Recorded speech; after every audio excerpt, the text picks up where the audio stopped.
সমাজসেবী সংগঠন সহায়তা ওয়েলফেয়ার ট্রাস্টের উদ্যোগে গারুলিয়ার প্রাথমিক সারদা বিদ্যালয়ে সম্প্রতি এক চিত্রাঙ্কন প্রতিযোগিতা অনুষ্ঠিত হয়। পথ নিরাপত্তার বিষয়ক চিত্রাঙ্কনের মাধ্যমে সামাজিক সচেতনতা বৃদ্ধির লক্ষ্যে এই প্রতিযোগিতার আয়োজন করা হয়েছিল। এদিনের প্রতিযোগিতায় প্রায় 200 জন শিশু প্রতিযোগী অংশগ্রহণ করেছিলেন। পথ নিরাপত্তার বিষয়টি গুরুত্ব দিয়ে ক্ষুদে শিল্পীরা তাদের কল্পনা ও সৃজনশীলতাকেই চিত্রাঙ্কনের মাধ্যমে ফুটিয়ে তুলেছিলেন।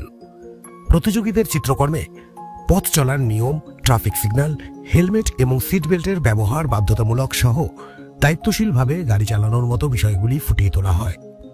এদিনের প্রতিযোগিতায় সংস্থার পক্ষ থেকে সড়ক নিরাপত্তা বিধি ও সতর্কতা সম্পর্কিত বার্তা শিশুদের মধ্যে ছড়িয়ে দেওয়া হয়।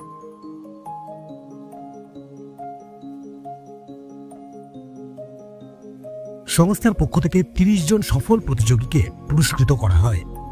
সংস্থার সভাপতি দীপক কুমার রাজাক বলেন, সমাজের শিশুদের মাধ্যমে সড়ক নিরাপত্তা ও ট্রাফিক আইন সম্পর্কে সামাজিক সচেতনতা বৃদ্ধির লক্ষ্যে এটি একটি কার্যকর প্রচেষ্টা।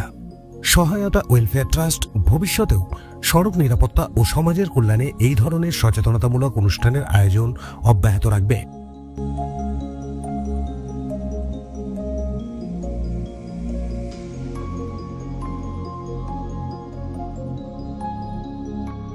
শ্যামনগর থেকে রিয়া দাসের রিপোর্ট, ব্যারাকপুর টাইমস।